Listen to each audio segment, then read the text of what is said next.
नमस्कार दोस्तों, ये एक दशा माता की सच्ची कहानी है। सालों पहले नल नामक एक राजा राज किया करते थे। उनकी पत्नी का नाम दमयंती था। दोनों अपने दो बेटों के साथ सुखी जीवन जी रहे थे। राजा के शासन में प्रजा भी काफी समृद्ध और सुखी थी। कुछ समय बाद दशामां का त्योहार आया। दोपहर के समय जब रानी अपने कमरे में आराम कर रही थी तो एक ब्राह्मण महिला राजमहल आई और रानी से मुलाकात करने की इच्छा जताई। आज्ञा मिलने पर उस ब्राह्मणी को रानी के पास ले जाया गया। रानी के पास पहुंचकर उस महिला ने कहा, हे महारानी, ये दशा डोरी तुम ले लो। इस पर वहां खड़ी दासी भी बोली, हाँ महारानी, आज होली दशा है और आज के दिन विवाहित महिलाएं दशा माता का व्रत करती हैं। इस व्रत में महिलाएं इसी डोरी की आराधना कर उसे अपने गले में बांधती हैं। इसे बांधने से घर की सुख शांति बनी रहती है। दासी की इस बात को सुनने के बाद रानी दमयंती ने उस डोरी की पूजा कर उसे अपने गले में बांध लिया। कुछ दिन बीतने के बाद राजा नल ने अपनी पत्नी के गले में उस डोरी को बंधा देखा।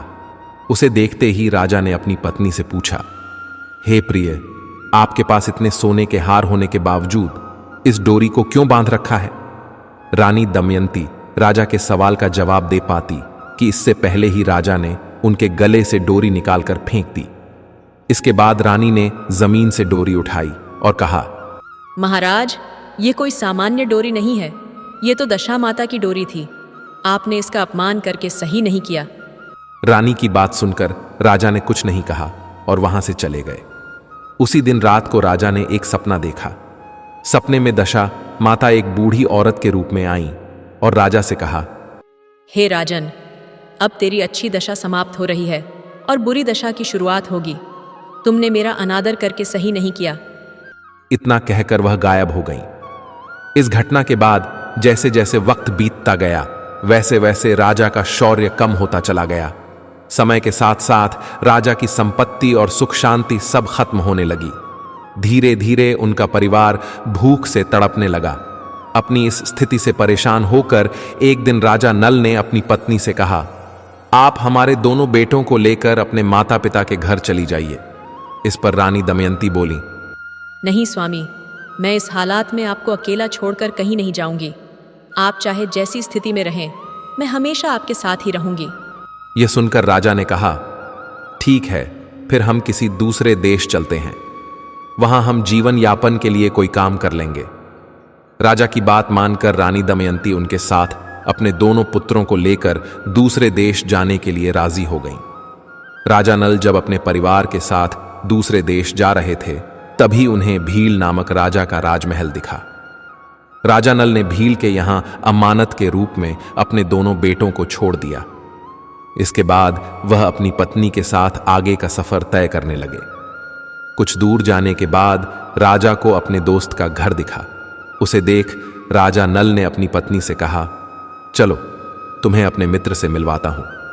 नमस्कार प्रिय दर्शकों को स्वागत है आपका हमारे YouTube चैनल पर। दोस्तों, अगर आप भी माता दशामां को सच्ची श्रद्धा से मानते हो तो कमेंट में जय दशामां जरूर लिखें और चैनल को सब्सक्राइब करें। कुछ ही देर में राजा अपने दोस्त के घर पहुंच गए। उनके दोस्त ने दोनों का खूब स्वागत किया। फिर राजा के दोस्त ने अपना कमरा दोनों को सोने के लिए दे दिया। राजा और रानी जब उस कमरे में गए तो उन्होंने देखा कि वहां एक मोर की मूर्ति पर हीरों से जड़ा सुंदर सा हार टंगा है। उसे देखते देखते दोनों सो गए। बीच रात अचानक रानी की नींद टूटी। उसने देखा कि वह बेजान मूर्ति हीरे का हार खा रही है। रानी यह देखकर हैरान हो गई और उसने तुरंत राजा को जगाया। राजा नल भी इस दृश्य को देखकर दंग हो गए। फिर दोनों ने सोचा कि सुबह होने पर अगर दोस्त ने पूछा कि हार कहां गया तो क्या जवाब देंगे। इसी सोच के साथ चोरी के इल्जाम के डर से दोनों रात को ही महल छोड़कर चले गए। अगली सुबह राजा का मित्र और उसकी पत्नी उस कमरे में गए। वहां उन्होंने देखा राजा नल और रानी दमयंती नहीं थे। तभी उसकी पत्नी की नजर उस मोर की मूर्ति पर पड़ी। हीरे का हार गायब देखकर वो बोली, आपके मित्र कैसे निकले? हीरे का हार लेकर भाग गए। इस पर राजा के दोस्त ने अपनी पत्नी से कहा, नहीं प्रिय, ऐसा नहीं है। मेरा दोस्त कभी भी चोरी नहीं कर सकता। तुम उसे चोर मत कहो। उधर राजा नल और उसकी पत्नी जब वहां से निकले तो कुछ ही दूर चलने के बाद रास्ते में राजा की बहन का घर आया। राजा ने एक दूत से अपने बहन के घर खबर भेजी कि उसके भैया और भाभी वहां आए हैं। राजा की बहन ने दूत से पूछा कि वह दोनों कैसे हैं। इस पर दूत ने बताया, दोनों पैदल चलकर आ रहे और वो बेहद दुखी भी लग रहे हैं। दूत की बात सुनकर बहन अपने साथ खाना लेकर उनसे मिलने पहुंची। अपनी बहन से मिलकर राजा नल ने अपने हिस्से का खाना खा लिया, लेकिन उसकी पत्नी ने अपने खाने को उसी जगह जमीन में दबा दिया। इसके बाद राजा और रानी दोनों वहां से आगे सफर के लिए निकल गए। कुछ दूर जाने के बाद उन्हें एक नदी दिखाई दी। राजा नदी के पास जाकर मछलियों को पकड़ने लगे। कुछ मछलियों को पकड़कर उसने रानी से कहा, आप ये मछलियों भूनिए, मैं आसपास के इलाके से कुछ और व्यवस्था करके आता हूं। इतना कहकर राजा एक गांव गए। वहां एक व्यक्ति सभी को भोजन करा रहा था। राजा उसके पास गए और अपने लिए कुछ भोजन मांगकर पत्नी के पास लौटने लगे।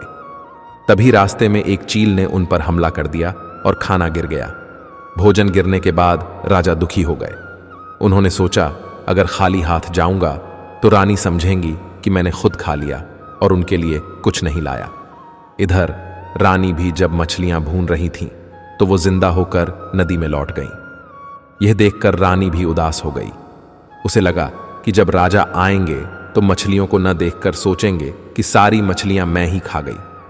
तभी राजा वहां पहुंचे और उन्होंने चील वाली बात रानी को बताई और रानी ने मछली के जीवित होने का किस्सा सुनाया।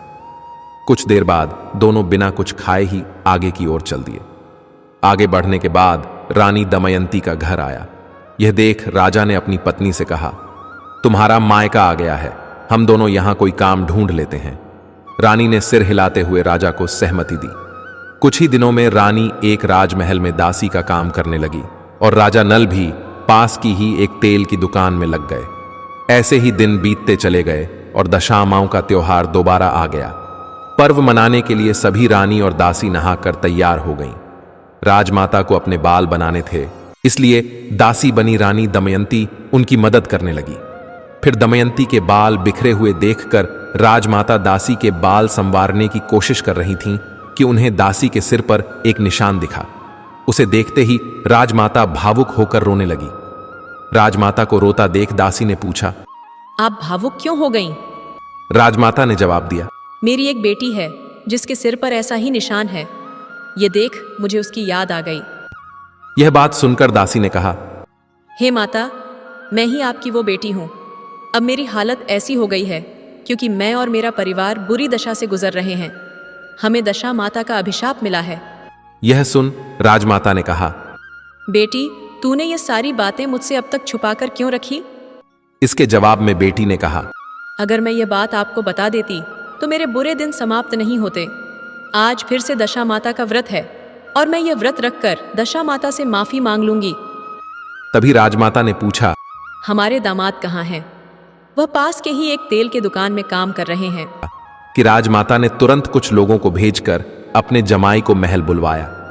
फिर उन्होंने अपने जमाई को नए वस्त्र देकर तैयार होने और भोजन करने को कहा। बाद में मिलकर राजा और रानी दोनों ने दशा माता की पूजा की। पूजा करने बाद राजा नल और रानी दमयंती की अच्छी दशा लौट आई। दशा ठीक होने के बाद राजा ने अपने ससुराल में कुछ दिन बिताए और फिर अपने राज्य वापस लौटने की इच्छा जताई। दामाद की बात का मान रखते हुए रानी दमयंती के पिता ने काफी धन संपत्ति देकर बेटी दामाद को विदा किया।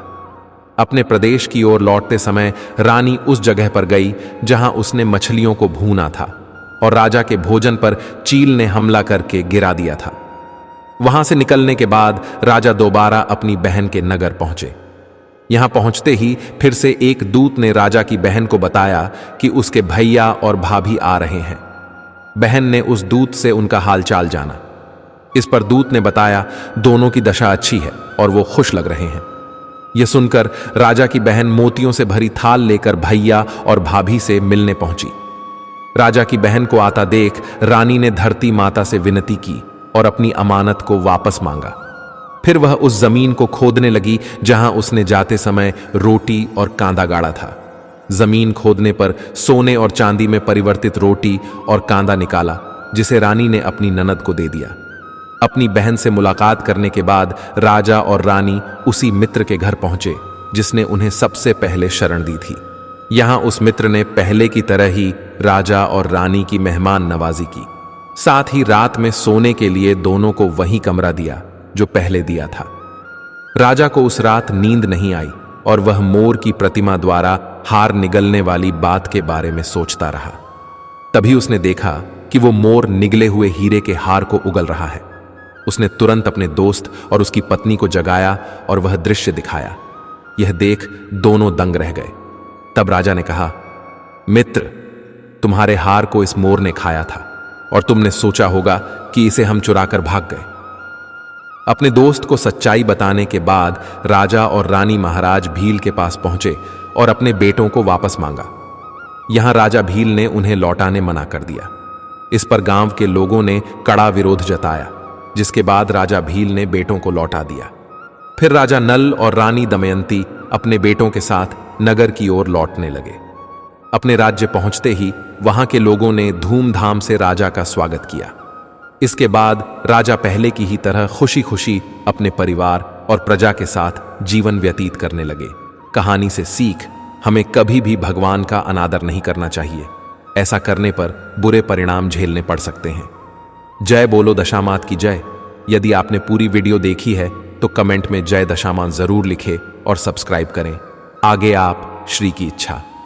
धन्यवाद।